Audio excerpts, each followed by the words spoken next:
Let's see what these two nerds are up to. So, does the fire feel like a part of you? Or I don't know, like something else inside you? No, it has to be me. Has to? What if it's not? How?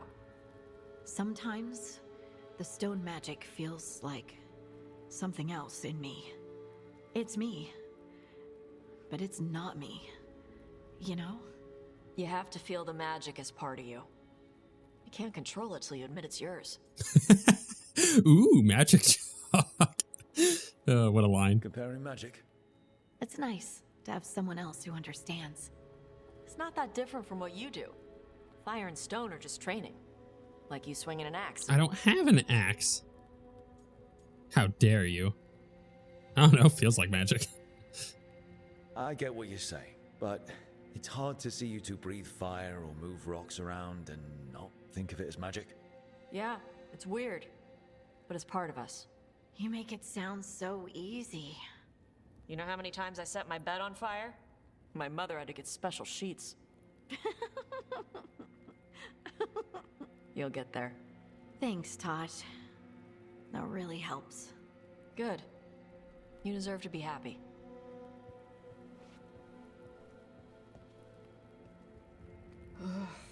She smells really good. How you doing over there? What? Shut up. Nothing. Oh, well, I'm convinced. I want to get her something. What do you think she likes? So this is happening because I shut down the relationship with Harding. Archery gear, jewelry, cheese. Cheese. Everyone likes cheese. No, I like cheese. Harding deserves better than something I like. Trust me on this. She's Veilguard. Veilguards love cheese. Fact. And you could share it. Very, very much a fact. I'm blaming you if it doesn't work. Yeah, that's the spirit. Okay, sure. Wasn't expecting that. But, you know, I guess it is what it is. Let's go get this stinking quest done and out of the way. Just put it behind us so we don't have to worry about it anymore. This is one I'm not looking forward to. Because the writing on this has been so bad for her. And you brought a guest. This is uncomfortable. I brought wine. I do not drink alcohol. Tosh did not tell you, just as she did not tell me that you would join us. I don't smell the Iskop. We always have Iskop on Tuesdays. I am not yet finished with my studies. I thought you would help me tonight. And by help, you mean do it all. You haven't even chopped the melons. You swing axes all day. Do you lack the strength to chop a few melons? The runes on the tablet are written in the old Kunari tongue, but they are incomplete. So they never finished it? No. It is clearly finished, but parts of letters have been hidden somehow, rendering the tablet unreadable. Maybe it's a code. What if it's got some kind of secret code so that only the right people can read it? That is unlikely. I have studied the first expedition for decades. I have never seen the writing encoded. What do you mean the first expedition? Your history teaches that Kunari landed on Thedas 300 years ago, in the Steel Age. This is true, but incomplete. Almost 1,000 years earlier, the first expedition came only to vanish. They were Kunari who predated the Qun itself. That is what I study. Here, food's ready. This is not Iskop. Wasn't feeling like Iskop. We're in Ravane. Might as well eat like it. I see. Look, if you're gonna make her cook, The she new gets to cook what bookshelf she should wants. Be here next week. Some rules in my Gotta play with house. Some of the gold from the dragon. You need not trouble yourself. My studies are clearly of little importance. Okay. Bye. Thanks for coming. She used she. You haven't told her yet. I was going to. Then we got here and she was like that. There's no hurry. You'll do it when you're ready. Maybe you could tell her? Well, if that's what you want. Nah, she'd kill you.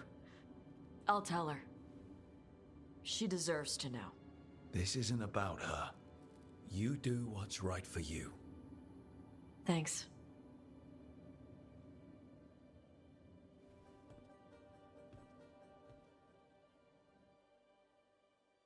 Okay, well, we got that done. Like I said, get it done, out of the way, put it behind us. Quest complete. Secrets of the Kunari. I feel like this stuff with her mom, it could be really interesting if it was written better. Like, the Kunari history stuff. But I feel like in this game, I'm so not interested in the Kunari history. Like in Dragon Age 2, I was like, what the hell is going on with these Kunari? Like, they're really intense. And then even in Inquisition, you had a little bit of that. But now I'm just like, yeah, what? I don't know. I guess I need more. I need better, actually. Careful with that. But of course. It's the only lead I've got. My dear Davron, I'll be as careful with this cloth as if it were burial silk from the Storm Age. And this will be so instructive for Manfred. Ah, Rook, just in time. Up to no good? The two of you together, this looks like trouble. The beginnings of it, we hope. That piece of cloth I tore off the Gloom Howler back at the Cauldron still has some of its blood on it. And now, through the application of necromancy, perfected by the Morn Watch through years of meticulous... Yeah, we're trying to figure out what the Gloom Howler is. Rather, discern its nature. How? By setting it on fire? Patience. To discern, one must sometimes destroy. Ah, yes, of course. How interesting. What is it? It says this was elven blood. This was a person. What? But it howls. A corrupted person. Not always a monster. And something else. Dirthsel. I'm unfamiliar with the meaning. An elven word for covenant. Like a promise or a blood oath. Maybe a blood mage? I think I get it. An elf who took a vow, then gets blighted. An elf who knew about griffins and Warden's secrets.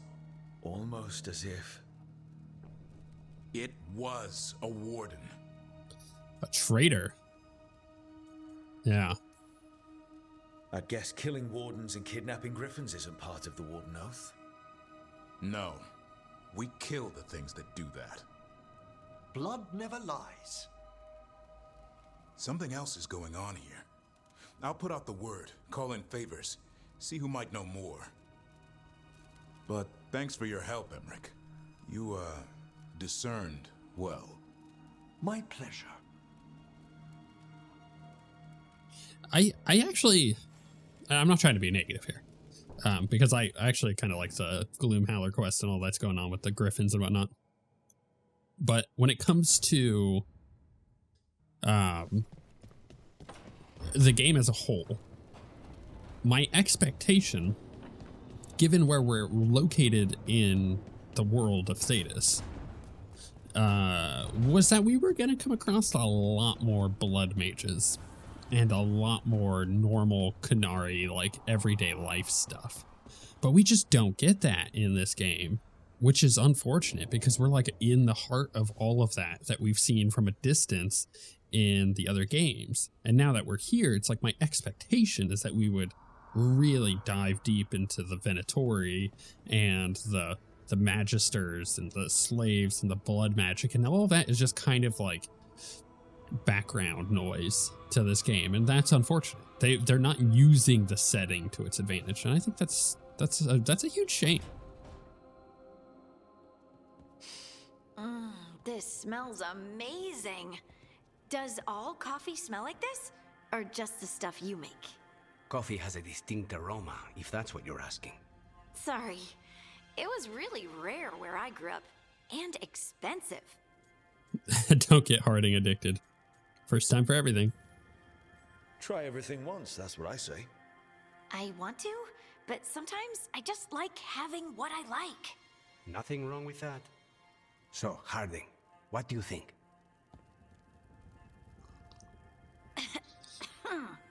It's... delicious. You don't have to be nice. You don't have to pretend to like it. I mean, it's good. It's nice and... warm? Rook's right. You don't have to pretend. I won't be upset if you don't like coffee. He really wouldn't. I know, but... sorry. It's just this thing I do sometimes. Acting so people will like you? It sounds terrible when you say it like that. I know I don't need to do it. I just do. Everyone likes you. Well, everyone you know seems to like you, so you're good. Good job, Lace. You must have been pretty tiny as a child. Oh, jeez. Where'd that come from? Yeah, exactly. A tiny dwarven girl in a land of large human farmers. Oh, yeah. I probably learned pretty quick that things worked out better if people liked me. If they agreed with me, or I agreed with them. Some people like cream or sugar in their coffee. Maybe coffee just isn't my thing. You know, that's a really interesting plot point that I kind of wish that they hammered more on that than the Tash thing. Not because the Tash thing is not important, it's just poorly written, but because the idea of not fitting in is like how they were going about that thread with Tash, it just was poorly written. But with Harding just now, that they just started something there that they could pull the threads on, and I think it would work really well without much effort.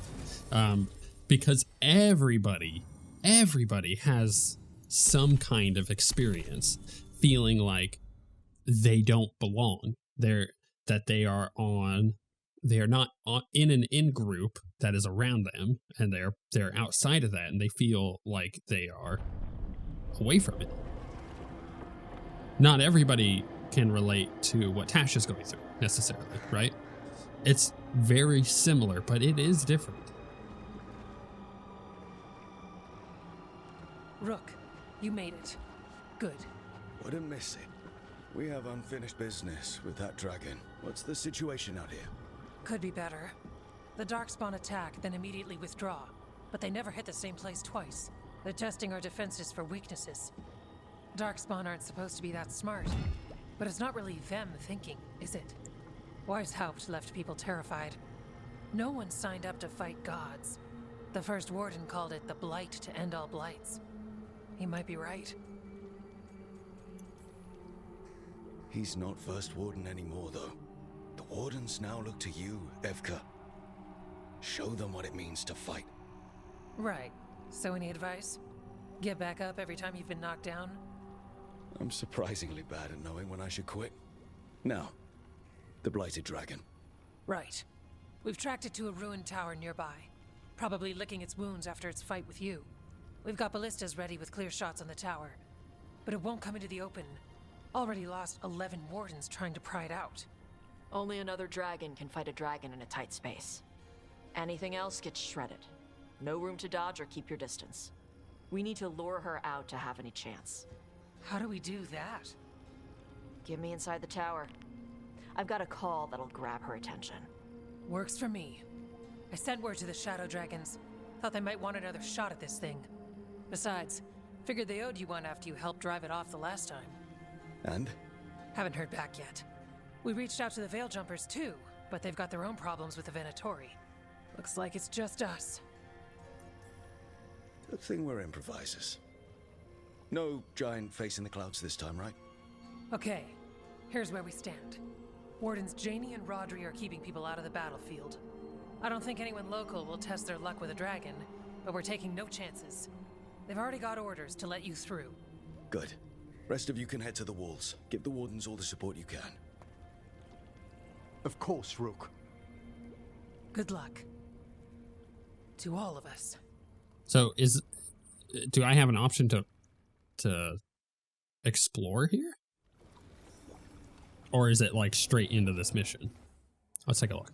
Okay, it looks like I do have an option to explore. This is the Dragon Lair. I thought I had more quests here, right? So if I go to the world. Okay, no, a fire and ice. Okay, so that's the main quest then. So it looks like I've basically gotten everything else done, which is fine. What I would like to do, if I could quick travel here, is head back up there. But it looks like I'm kind of stuck on this quest. Okay, so one thing I need to talk about this. I need to get this off my chest with the game. But like, so the Harding thing, she grew up not with her people. She wasn't surrounded by her people. She was an outsider, and so she immediately felt like she didn't belong. And of course, that's what they were trying to pull on there, being like, well, because you felt like you didn't belong, you always feel like you have to make people like you. Which, by the way, let me know in the comments. I don't think anybody doesn't like Harding. I think she is a universally liked companion in Dragon Age, which is great. I mean, everybody loved her in Inquisition. Pretty sure everybody loves her in the Veilguard. Here's the thing. Most people can relate to that. You know, let's say, for example, you're a person of color and you're living in a primarily white community. That happens a lot in the US. People can relate to that on that level. Maybe you just don't, your interests are just not aligned with the people around you. Maybe you're a person who really, really likes video games, but you live with a family that doesn't, or you've got people around you that don't like those things, or you got friends that are really into sports and you're just not into them, or vice versa. This stuff happens all the time. That is a really easy thread to write because everybody feels that in some way. They always feel like they don't belong. It's a normal human experience. Tash also doesn't feel like she belongs. It's a normal human experience, but the way that she is experiencing it is different. It's the same thing I talked about with the ethnic hairstyles. They got people on the team, the artists on the team, who are very familiar with those in order to make them correctly, because now they look great. Like, look at Davrin there. He's looking fab, right? But when you have people on the team that may also feel like Tash does, but maybe their writing isn't necessarily at the same level as some of the other ones, or they're just rushing it through because the game was rushed in the end. It had been rebooted several times. They were spending a lot of money trying to get this game actually finished. As I've said before, it is a miracle it even came out. It just kind of felt like that story didn't quite reach the same level as everything else. And I hate to keep harping on this, but I think it is a problem, and we need to address it because this can't happen again. Yeah, these people who hate that storyline are going to double down and hate the next one even more just because they hated this one. It's the same thing as like a child who eats something for the first time they don't like. The next time they're offered that thing, like let's take sushi for example. You offer a child sushi and they're not used to it. They're like, what, it's raw? Oh, this is weird. It's got weird texture. It's got all this stuff going on with it. Sushi is, by its very definition, an oddity in the food world, at least in the Western world. Now, I freaking love sushi, so don't get me started on that. But, you know, people, a child will eat it for the first time and go, ew, this is weird. It's because it's different. And it is just that, but it's because it's different. And then the next time that they're offered sushi, they'll say, no, I did not like that. And oftentimes they double down on that feeling. They say, no. Like, I really don't like that. Now I'm going to make a fit about it. I don't want to eat that. It's the reason why goldfish are so popular with kids, because they're consistent. You know, the inconsistencies between different food presented to them. They're not used to that because in our day and age, we just kind of give them processed food, at least again in the West. So my point is, if someone who didn't like the Tash story gets presented with a very similar story in another game, they're going to double down on not liking it. That's a problem, because I think that story can be told well. I think it can be told in a way that everybody can relate to, as I was talking about with the Harding thing, but it's just needing to be done with more care and more time. And they didn't have that. And that is okay.